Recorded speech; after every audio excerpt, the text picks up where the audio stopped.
Okay, I'm going to talk you through the Knowledge Lab of the Early Life Course simulation model. What Knowledge Lab of the Early Life Course does is simulates child development from birth through to age 21 with a focus on three outcomes. Outcomes on obesity and overweight, outcomes on mental health in terms of depression and alcohol abuse, and education outcomes in terms of early cognition, later school exam performance, and later still non-education, employment and training. Okay, so this is the page you get to when you first go to the Knowledge Lab model. And you can see to the right-hand side, we've got various tabs that we can, well, first of all, on the right-hand side, sorry, we've got a description of the model. And on the left-hand side, we've got various tabs that we can go to. The model inputs I'll take you to shortly. That's an important one because it will give you a sense of the sort of things that may have an impact if you do run a simulation on them.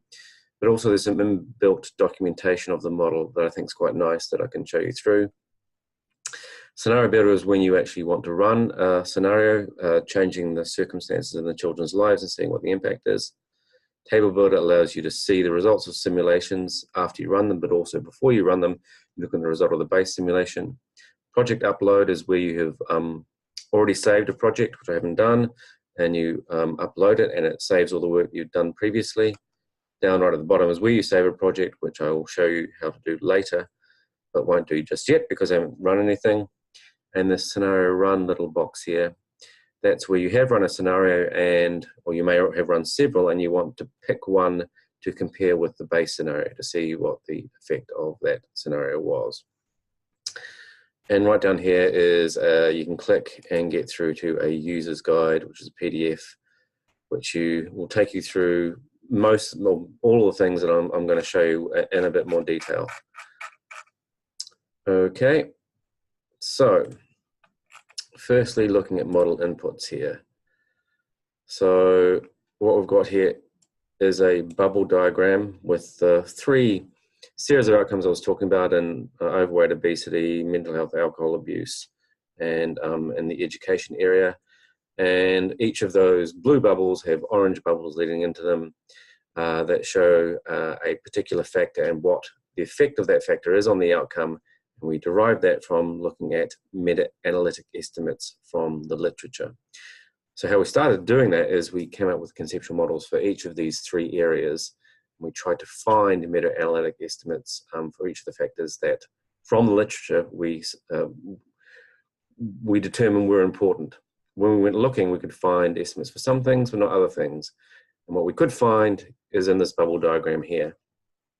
So you can see that some factors have influences on more than one outcome, such as SES at birth, and others, such as parental depression, only may have influences on one. If you hover over a bubble, it'll give you a sense of the parameterization of each of that variable, each of the variables, for instance. If you hover over a path, say here, it'll give you the estimate of effect that we use in the simulation. Clicking on that path takes you to the paper that we got the estimate from, which is what I meant when I said before there's part of the documentation inbuilt into the model inputs, which I think is quite nice. And for each of the paths, you'll find a document you can go to. Notice this one here. There are differences. Let me just scroll across there. There are differences by age, where the meta-analysis we found did have differences by a particular subgrouping of the population. We worked them into the simulation. That didn't happen a lot of the time, but when it did happen, we did work into the simulation. Okay, so now if we go to the table builder, I haven't run a scenario yet, so what we can use the table builder for now is just to get a sense of what the population looks like from a base simulation. And this was set up to represent estimates that are valid for New Zealand. So for that, we looked at estimates that were published out there about New Zealand population for each of the factors in here and each of the outcomes in here. So what we've got here takes you through a series of steps. Step one is the type of summary measure, percentages for categorical variables, means and quantiles for continuous variables. Alphabetical list of the variables you can look at. So you can see the first one there is ADHD. So it's showing that right now, but I can change that down to something else I may want to look at, such as breakfast consumption, and it'll give you a distribution there. So in that case, 82% of the population of New Zealand children regularly eat breakfast, 18% don't. Okay, let's look at something that's time dynamic and something we may want to look at later. We'll look at later. Let's look at obesity. It will show the obesity rates across age. That's based on New Zealand's Health Survey estimates. And showing a table now with confidence intervals, which you can take off if you click this little button down below, if you think it's clogging up the screen. I'm going to add them back in for what I'm about to do, which is to show it on a bar chart.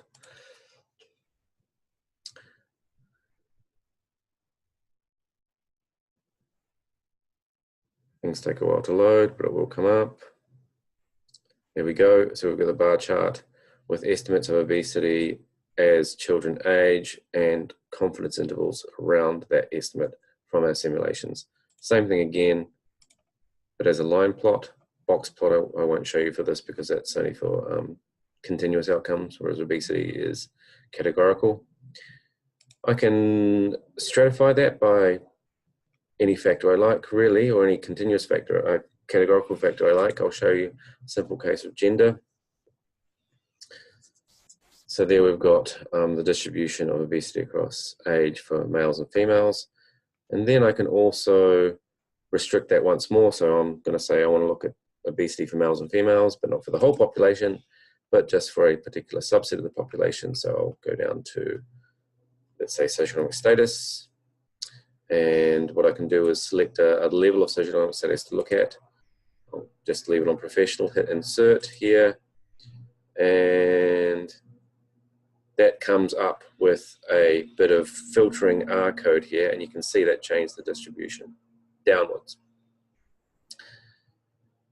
Okay, I've taken you through the confidence intervals here. This applies subgroup 2 is a little bit of a complicated one. It's set to be after scenario testing.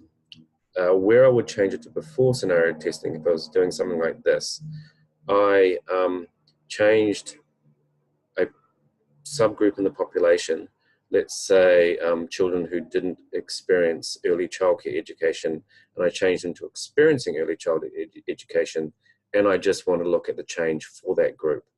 So I want to look at the apply subgroups before scenario testing, because that then allows me to look at what it was like before they changed from having early childhood care education to having early childhood education. It's a bit of a complicated one, but we're added in there so you can see what happens to a particular population that you change rather than the whole population. Okay, what I can also do here, which I'll show you now, is download the plot. It just comes up as the line plot that I've got showing there. That goes to the downloads folder on whatever system that you're using. And so it just looks as it is, as you see it on the screen. If I go back to my base simulation there, so we've got female and male obesity across age with confidence intervals, I can download that table if I like. And that comes up as a CSV. And that gives me slightly more options if I want to graph it and don't want to use the default graphs that are shown by the model. So opening that, actually it's Excel I see, not a CSV, which is fine. Okay, so there we got basically what you saw on screen there with the estimates and the lower and upper bounds of the confidence intervals. And it's just information about on second tab of the variable that you're looking at. If you run a scenario and look back at the base and the scenario, you'll get two tabs, the base and scenario tab. Okay, which is what we're about to do. I'll just close out of Excel there and go to the scenario builder. And what we see here again is we've got a number of steps here, and on the right-hand side, we've got some display. Just jumping to step 2, select variable to examine. Again, we've got all the variables that we had listed before in the table builder, and the first one up alphabetically is ADHD. So it's got the base values there. I might look at something like breakfast consumption, which I saw from my conceptual model has an impact on obesity. And that's the distribution there, which I showed you before, 82%. Eat breakfast regularly, or eat breakfast regularly, 18% do not. I'm going to run a scenario that changes that. So we're going to run a scenario called BREC. And what I'm going to do is reduce the number that don't eat breakfast regularly to 5%. Hit 5 there. If I hit enter, it'll self-complete the other box. Should do, I click in the other box, it self-completes. Okay, moving the way through, I could apply this scenario just to a subgroup, which I'll do, but in a second simulation actually. So for this time being, we'll just leave it with that. And I can choose a number of runs, and just above that, the important thing is to add the scenario. And whilst I'll just make changes here, it's not being added in as a scenario. So hit add scenario here. Scenario simulation log shows I've added breakfast consumption into this particular scenario. If I run scenario, I get this warning saying you've made changes to, etc. And I'll list all the things I've made changes to. I can change as many things as I like before I run my scenario. The reason for this little blocking point here is quite often it's easy to not hit add scenario. And if you haven't done that, there won't be anything in your scenario, or if you've wanted to add 3 things, you may have only added 2.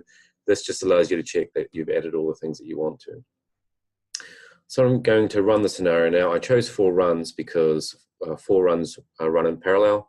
So it's fairly quick to do, only takes 20 seconds or so, and then you'll get your answer. And while that's happening, you've just got the simulation in progress box up here. That'll disappear shortly, and what will happen is we'll get a, there we go, select scenario for comparison. We've now got the scenario that we run called BREC, and I can look at the effect of that in my table builder. So what I'm going to do, I'll stick with obesity here. I'll take off the subgroups. So just go reset there, so that's off. And don't want to look at any by groups for the time being, none. And I want to look at a line plot now, base versus scenario. Okay, so you can see there is this scenario seems to have had a little bit of an effect. Increasing breakfast consumption in children, decreased obesity. That's a direct function of the meta-analytic estimate that we used there. And it has changed obesity across age, and it kicked in at age 4, I think, because that's when the meta-analytic estimate suggested that the effects start. Okay, I'm just going to run a second scenario here in which I do something different, where something different but similar. I'll call this one BREC SES. And what I'm going to do is apply the same simulation you can see is loaded there from before, but I'm only going to apply it to a particular subgroup of the population. So I'm only going to apply it to girls. So again, this is putting a sort of R code filter in there. I'm going to add scenario, that's added in there. Run scenario, it'll take about 20 seconds again. You can see there that what I wanted to add has been added. It says this may take a while. It does take a while if you have more runs in there, and you can choose up to 25 runs, I think it is, it goes up to.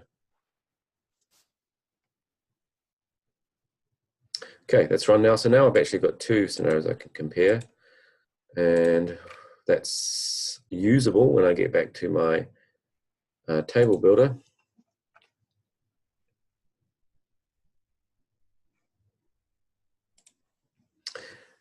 Here we go. So you can see the overall effect, because I've only applied it to a particular subgroup of the population, is smaller.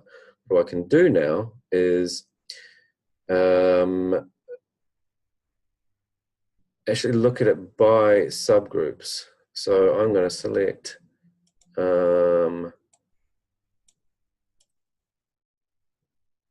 gender as my by group. What you can see there is I've got an effect for girls but not an effect for boys, which you would expect to happen because I've actually only changed girls in my simulation. So that sort of thing you can do. And again, I can download the tables and plots from that. Okay, so the last thing I'll show you now is I'm just going to save this project.